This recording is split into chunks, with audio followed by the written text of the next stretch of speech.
over with. I think we can both go on with our lives, and, you know, I do care about her and love her a lot too, but this has been a problem that just wouldn't go away. I still love him with all my heart, you know. Thank you.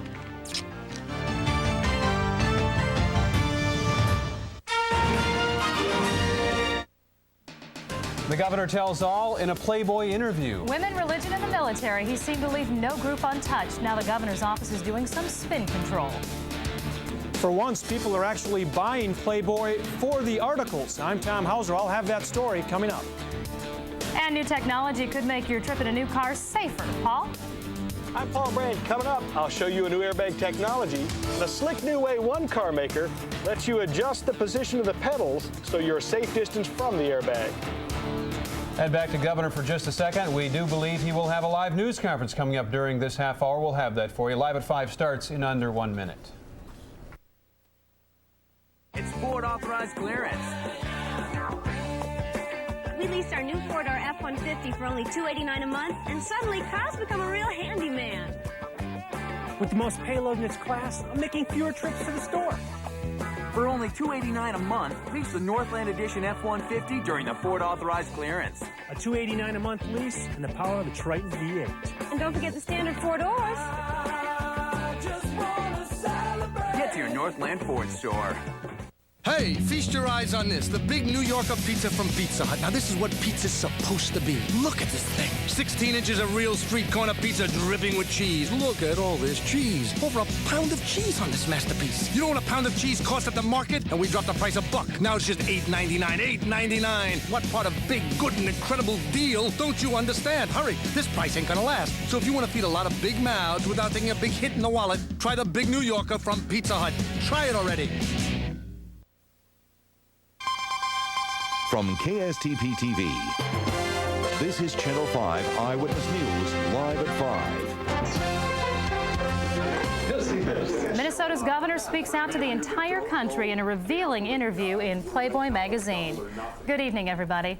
The 10-page article is in the November issue of Playboy, and it is already on newsstands. The article in Playboy covers many subjects, mostly politics, but it's what he said on other subjects that are becoming a bit controversial today. The governor did the interview over the summer. Here are just some of the subjects that he talked about. With regards to the tailhook scandal, remember that? He said he didn't condone the sexual harassment, but he understood it.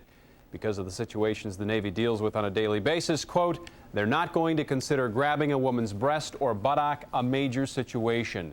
That's much ado about nothing. When asked what he would be if he could come back as something else, he said, if I could be reincarnated as a fabric, I would like to come back as a 38 double D bra. And on prostitution, the governor said because it's illegal, bad things happen because it's run by criminals. But if it's legal, he says, then the girls could have health checks, union benefits, anything any other worker gets, and it would be far better.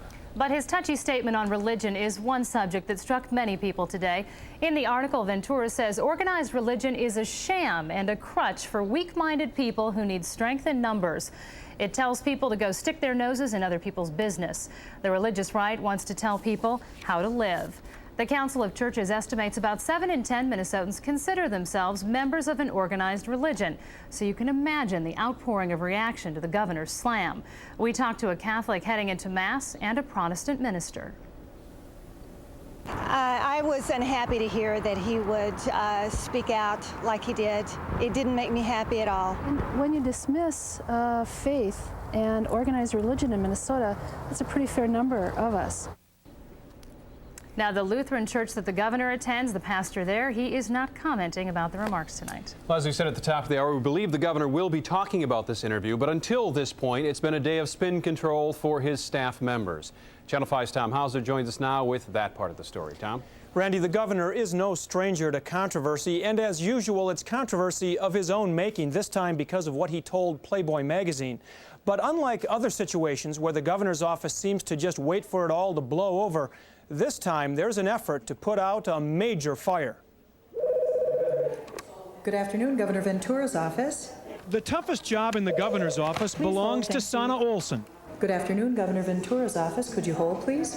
Calls have poured into the office, mostly critical of the governor's Playboy interview. I'm not surprised in the reaction to anything that Governor Ventura does. It's John Woodley's job to deal with that reaction.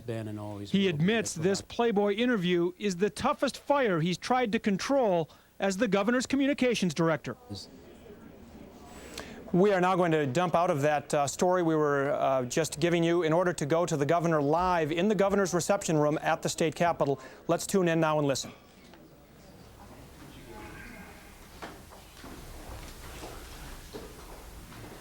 Primarily a Q&A, you guys, so you got 10 minutes. What do you have to say? Good question. What do I have to say? It's a sunny day out. And I had a tremendous retreat today with my deputy commissioners and continued doing the state's business, which is my job to do. We'll always continue to do the state's business. And we had a very productive day in the state of Minnesota, moving together with our deputy commissioners on the big plan that we're formulating. Governor, you issued a letter clarifying your comments to religious leaders. Could you expand on that or explain that? No, the letter is self-explanatory. I think the letter speaks for itself. Excuse me, I had a Diet Coke, so bear with me.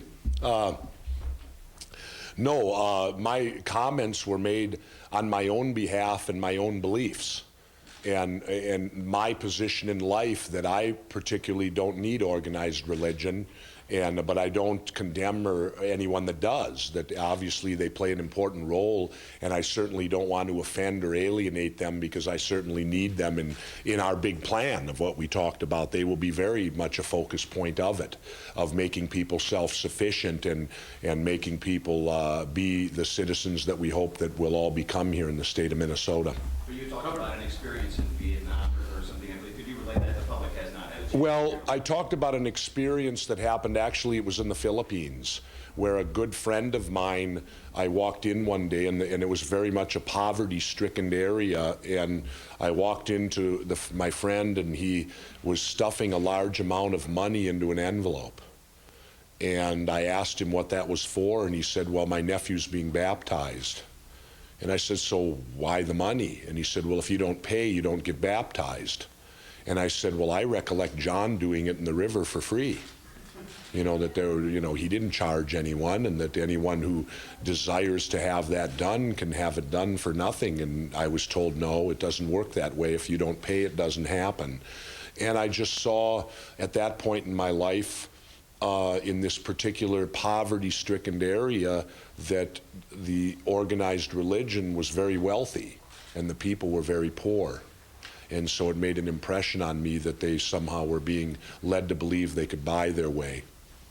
Governor, do you regret anything you've said in this Playboy interview? No, because in light of that it's Playboy you're doing it for, you're supposed to be provocative. I know now I'll never do an interview for a wrestling magazine.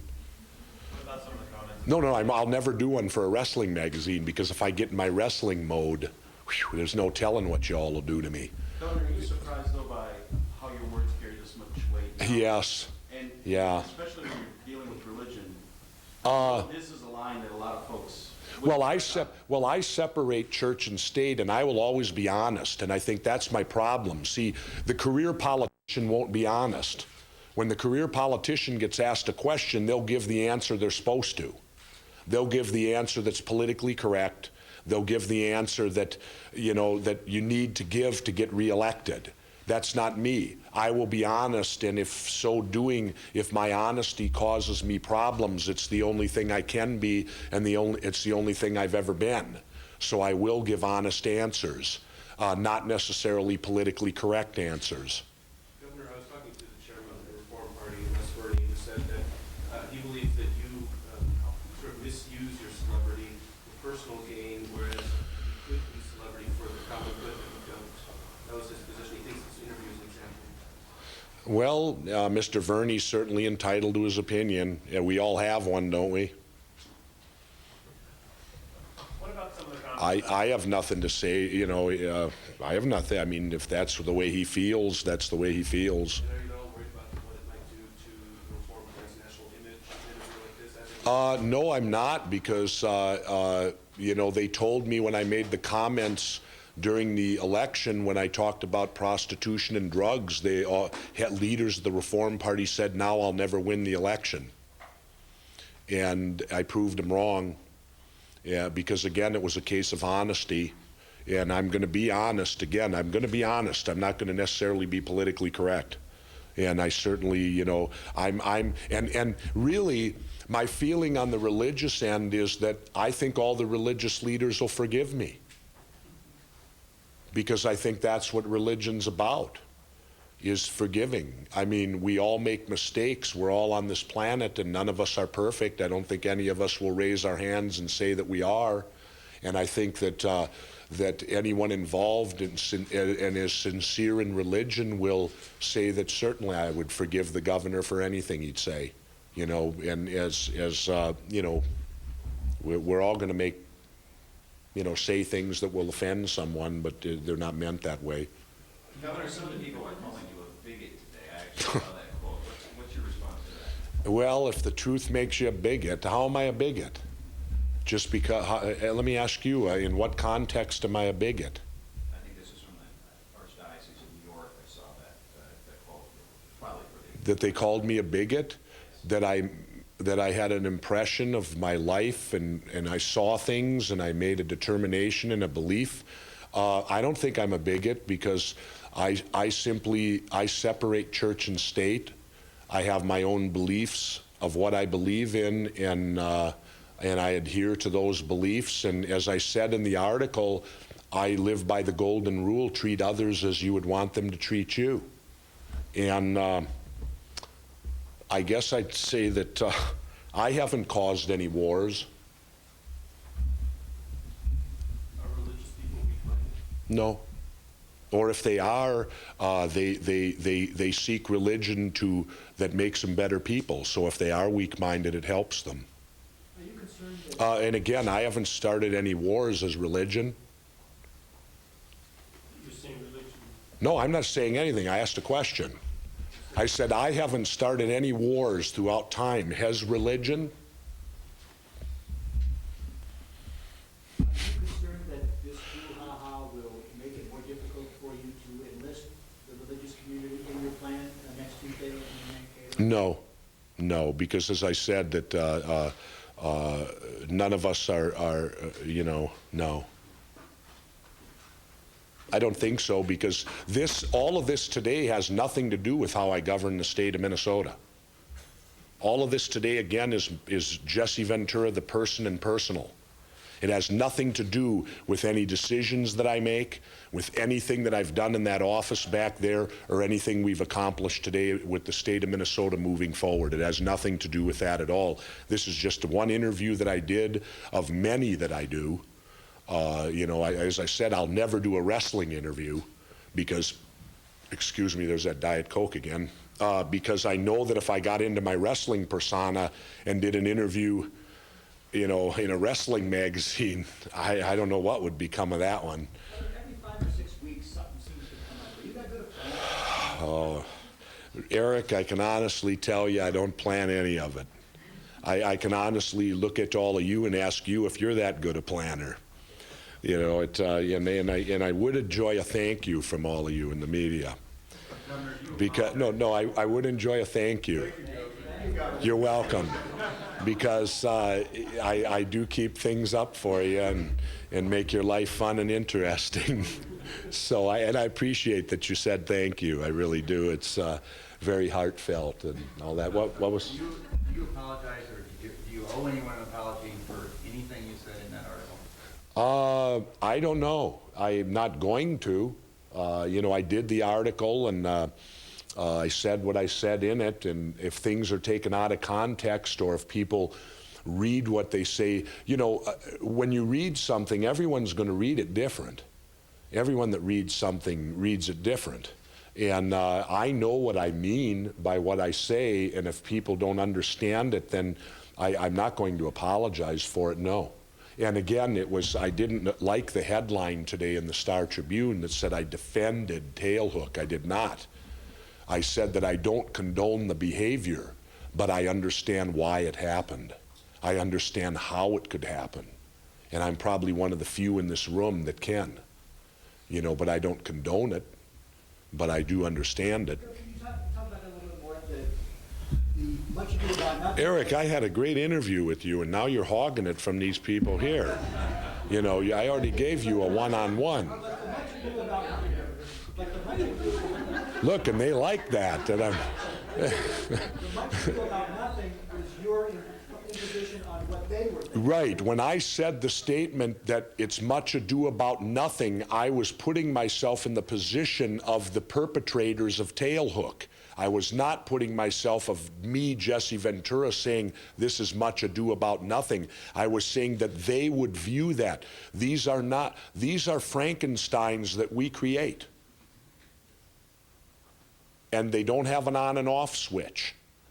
And these guys that are trained to do what they do, which is the ultimate, they're trained to kill people. There's no question about it. They could be asked to do that, and they cannot hesitate. They cannot think and say, well, do I really want to? No, they can't. And there's not an on and off switch with them. You can't send them out to do what they do, and when they get home, flip a switch on them and turn them off. So what I was doing was reacting, having been in that situation for 4 years of my life of being trained that way. That I know that's why when I say I understand how it happened, I didn't condone it. Huh? I got out of it.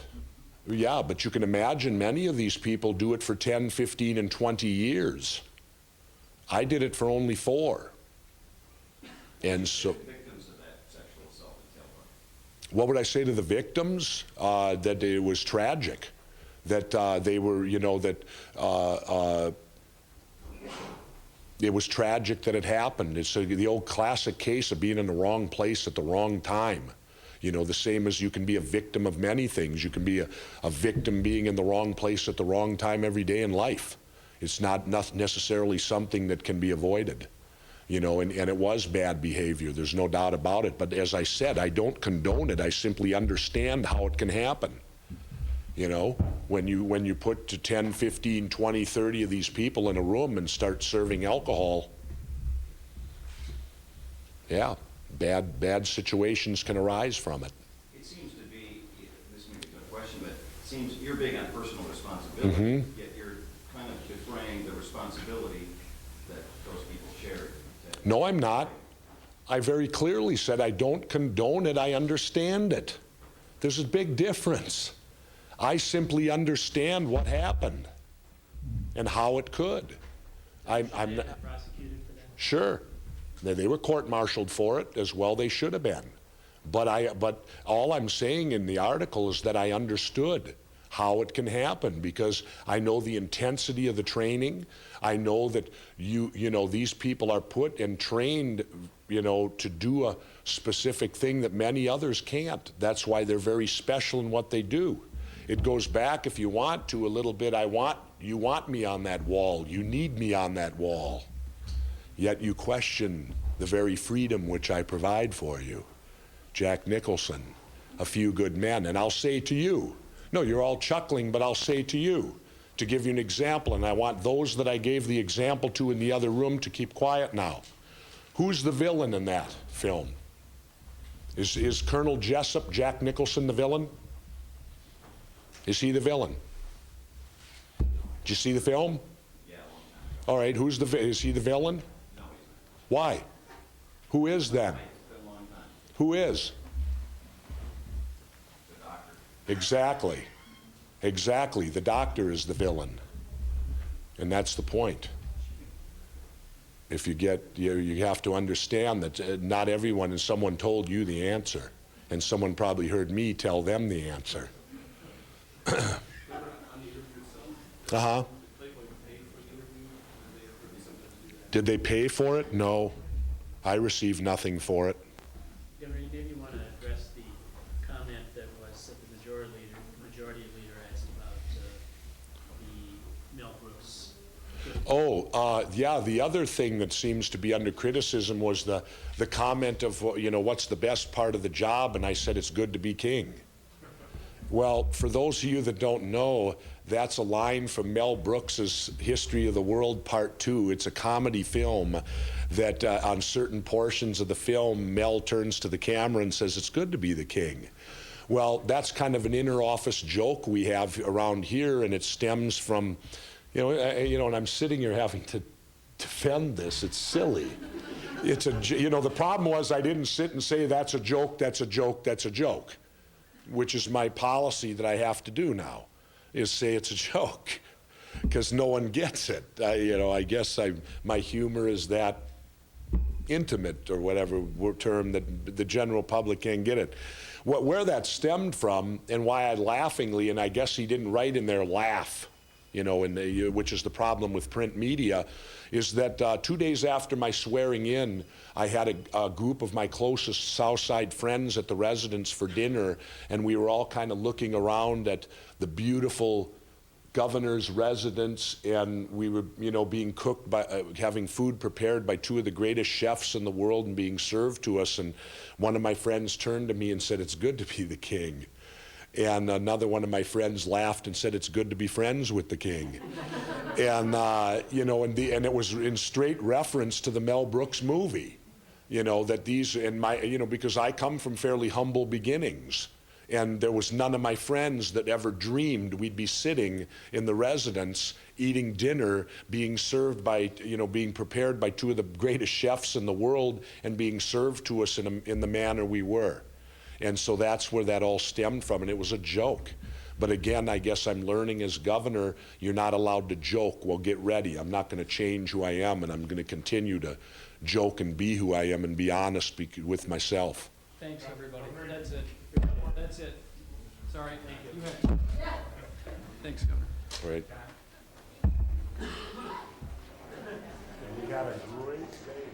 You have just witnessed an extraordinary moment in Minnesota politics. It is absolutely amazing that an interview in this magazine, Playboy magazine, has come to this. Governor Ventura talking to the media for roughly 15 or 16 minutes. To recap what he just said, in case you joined us while that was in progress, he said that organized religion is not required in his life, but he does not condemn people who do believe in organized religion or who are a part of organized religion. He also said he doesn't regret any of what he said and that he will not apologize for being honest. He also said that this is all about Jesse Ventura, the person, and his personal life. This has nothing to do with how he runs the state. So really an extraordinary moment in Minnesota history that a governor has to go on local television to explain what he said to Playboy magazine. Randy and Julie, not something we've ever seen before. Tom, it occurred to me as I watched the governor, and let me hear your thoughts on this as well. He did not seem confrontational this time. He seemed rather humble. He explained things in detail. He didn't glare at anyone that I saw or chastise anyone too badly. That was a little out of character for what we've seen in the past, where the governor has had to defend or explain himself. And indeed, this is in stark contrast to the comments he made on the David Letterman show when he talked about the drunken Irish people in St. Paul who designed the streets. You'll recall when he came back from that, he was very confrontational, wanted nothing to do with the local media, said he'd trade the local media for the Washington or national press any day. Also, his comments about Littleton, the tragedy in Littleton. At first, he was combative about that. A day later, he did come out and issue an apology. But you are right, Randy, when you say that he did seem more apologetic, less confrontational in this situation than we've ever seen him before, especially this soon after a controversy like this has erupted. Very much. But Tom, do you also believe that the governor seemed to be doing a little spinning of his own? I mean, here again, we hear him saying it was just a joke. Yeah, Lindsay, he did say that, again, over and over, that it was just a joke, and he always tells us that when he's at press conferences, when he says something that he thinks might be taken out of context or misconstrued. But I do know, I'll give you a little insight, in talking to John Woodley today, the governor's communications director, he did say for the first time he lost sleep over an issue that he knew he was going to have to deal with the next day. And the biggest issue for the governor, or the toughest issue for him to deal with in this Playboy interview, were his comments about religion.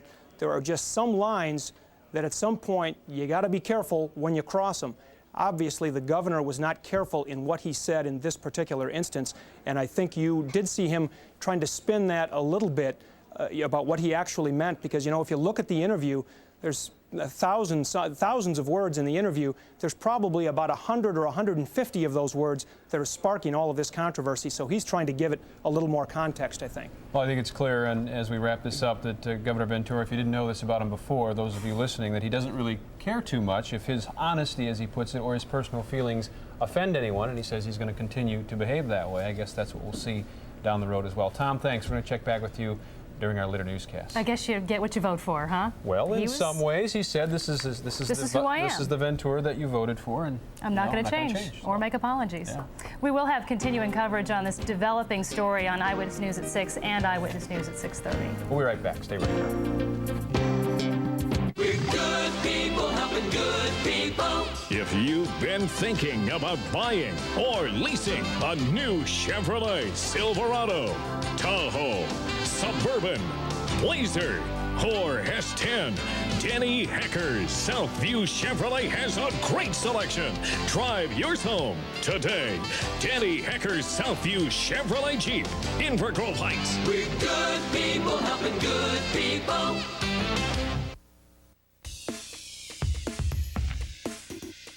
There's a whole new energy at the Pioneer Press.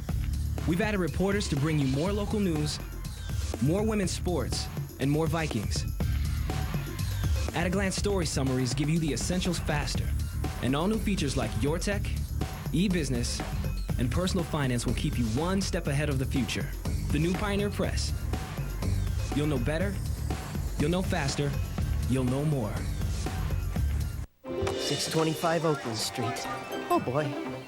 PetSmart.com. Uniting pets and delivery professionals everywhere. Thanks, Warren. Don't mention it, Jim. My kitchen is spotless. What's my secret? Boston Market. Now get a whole chicken, 4 regular sides, 3 cornbread, and a 2-liter Coke, all for just $11.99. Boston Market. Dinner, it's done. Oh, space. I'm astounded by its vastness. Seems like it goes on forever. Makes you feel sort of small. Space is incomprehensible. The Accord from Honda. Don't be surprised if its spacious interior leaves you awestruck. It's boundless. Expansive. Could you pass me the napkins? Hold on. They're way back here. Thanks. The Accord for the year 2000. We had hoped to bring you a story about new technology in automobiles from Paul Brand. Of course, the governor's news conference took that time. We also wanted to bring you a story about shots at school. We'll try and get both of those stories for you at a later date. Maybe later today, but probably not. Maybe tomorrow. Yeah, but we are not going to preempt Dave Dahl. No. He's got the ever-important information. We'll do an abbreviated weather, but Okay. We are looking at the fall colors changing, and a lot of folks may be planning on heading up north or just right here in the eastern part of the state to look at some of those fall colors, and here's what we expect. The forecast for that fall color this weekend looks like it'll be peaking up along the Canadian border and peaking as well as far south as around the Taylor's Falls area. That's this weekend. We could be peaking next week or next weekend down there in the southwestern and south central part of the state, and about 50% of color in the La Crosse area. Out there right now here in the Twin Cities, we do have lots of sunshine out there. We had a beautiful day today. It was a little breezy though. 59 is the current temp. The dew point very dry at 31. Relative humidity at 34%, and a west wind gusting to 25 miles per hour. Now, that wind is going to diminish later on tonight, and that's going to cause these temperatures to cool off. It's 58 in Minneapolis, 59 in Plymouth, 60 in Burnsville, and 57 in Hastings. A close-up look at Egan Dakota Hills Middle School. 61 was their high, their current temp 58. High pressure is sliding in behind a cold front that raced through the state early in the day.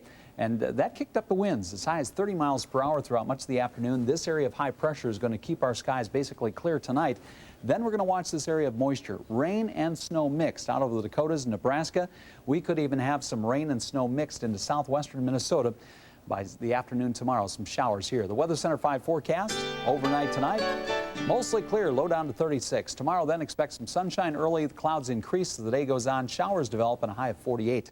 So we look ahead, we're going to keep it cool right on through the weekend with high temperatures staying in the 50s. The wettest day of the next 5 appears to be tomorrow. And more than likely, these showers will hold off until tomorrow afternoon, then maybe mixed with some snow by tomorrow night. Really? Yeah. It's Up north? a little early. Maybe even right here. Whoa. All right, Dave, thanks. Yep. We'll see you a bit later on. And that is it for Live at 5. World News Tonight is next. We'll have much more on the governor's news conference coming up at 6 o'clock and 6:30. Stay right here at Channel 5. We'll see you in about a half hour.